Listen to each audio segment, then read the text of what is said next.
Hello good morning. അപ്പോൾ ഇന്ന് രാവിലെ തന്നെ എൻ്റെ ചെടികളെ പരിപാലിക്കാമെന്ന് പറഞ്ഞാൽ രാവിലെ തന്നെ ഇറങ്ങിയിട്ടിട്ട് എന്തിനാണെന്ന് ചോദിച്ചാൽ എനിക്കറിയില്ല. 4, 3, 5 ചെടികളേ ഉള്ളൂ. പക്ഷേ എന്നിരുന്നാലും അവരെ ഇങ്ങനെ വന്ന് നോക്കുമ്പോൾ നമുക്കൊരു പ്രത്യേക ഫീലാണല്ലോ. അതും 2 ദിവസം നമ്മൾ വീട്ടിലില്ലെങ്കിൽ പിന്നെ നമ്മൾ വീട്ടിലില്ലാത്തത് കൊണ്ട് പോയിട്ട് വരുമ്പോൾ നമുക്ക് പ്രത്യേക ഒരു സ്നേഹമായിരിക്കും ചെടികളുടെ അടുത്ത്. പിന്നെയും ചെടികൾ നട്ട് കൂട്ടണമെന്നുണ്ട് എനിക്ക്. പക്ഷേ ഇതൊക്കെ കൂട്ടിയിട്ട് ഞാൻ എവിടെ കൊണ്ട് വയ്ക്കുമെന്ന് എനിക്കറിയില്ല. കാരണം ഇവിടെ റിങ്ങിലാണ് താമസിക്കുന്നത്. ഇവിടെ നിന്ന് മാറണമെങ്കിൽ പിന്നെ നമ്മൾ എടുത്തുകൊണ്ട് പോകണമെങ്കിൽ അതൊരു മെനക്കെട്ട പണിയാണ്. അപ്പം അതുകൊണ്ടാണ് ഞാൻ പിന്നെ ചെടികളൊന്നും നടാതെ ഇരിക്കുന്നത്. എന്നിരുന്നാലും വീട് വെച്ചിട്ടൊക്കെ ചെടികളൊക്കെ നട്ട് കൂട്ടണം എന്നൊക്കെ എനിക്ക് ആഗ്രഹമുണ്ട് കേട്ടോ. പണ്ടെന്നൊക്കെ പറഞ്ഞാൽ ചെടി പ്രാന്തിയായിരുന്നു. ചെടി എന്നിങ്ങനെ നടക്കുമായിരുന്നു കേട്ടോ. പക്ഷെ ഇപ്പം അങ്ങനത്തെ ഇതൊന്നുമില്ല. എനിക്കായിരുന്നാലും എൻ്റെ അമ്മയ്ക്കായിരുന്നാലും അങ്ങനെ തന്നെയായിരുന്നു കേട്ടോ. പിന്നെ അച്ഛൻ മരിച്ച ഇടയ്ക്കൊക്കെ ആയപ്പോഴത്തേനും പിന്നെ ചെടികളോട് കമ്പമില്ല. പിന്നെ അമ്മ ഇപ്പോൾ ഒട്ടും ചെടികളൊന്നും അങ്ങനെ നടാറൊന്നുമില്ല. പക്ഷേ എന്നാലും എവിടെയെങ്കിലും കാണുമ്പോഴൊക്കെ കൊണ്ടുവരാറൊക്കെ ഉണ്ട് ചെടികൾ.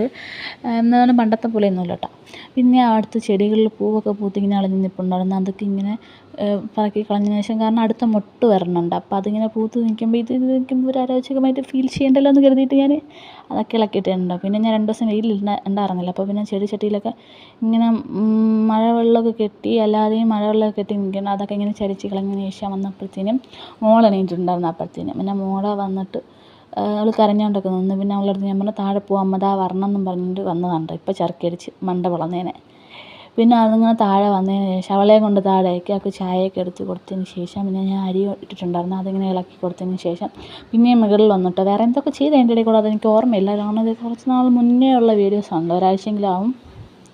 പിന്നെ അതൊക്കെ കഴിഞ്ഞ് മുകളിലൊന്ന് തൂത്തിട്ടോ. മുകളിൽ മഴ പെയ്ത് അളിഞ്ഞ് കിടക്കുകയാണ്. അളിഞ്ഞെന്ന് വെച്ചാൽ മഴ പെയ്യുമ്പോൾ ഒരു എന്താ പറയുക, എനിക്കിഷ്ടമല്ല ഇങ്ങനെ ചെളിയും ഇതും.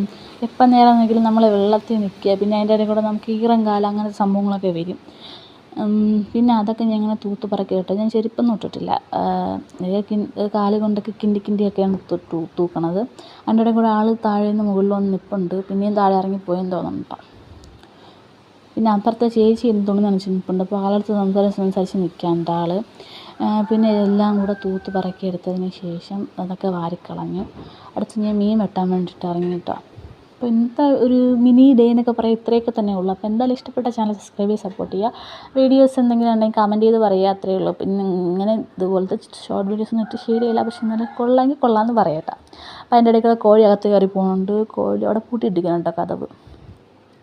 അപ്പോൾ നമ്മളിപ്പോൾ റെൻറ്റിനാണ് കേട്ടോ താമസിക്കുന്നത്. അതാണ് ടെറസിൻ്റെ മുകളിൽ അങ്ങനെ ഇരിക്കുന്നത്. മുന്നേ അങ്ങനെ തന്നെ ഉണ്ടോ. അപ്പോൾ ഇന്നത്തെ വീഡിയോ ഇത്രയേ ഉള്ളൂ. അപ്പോൾ ബൈ.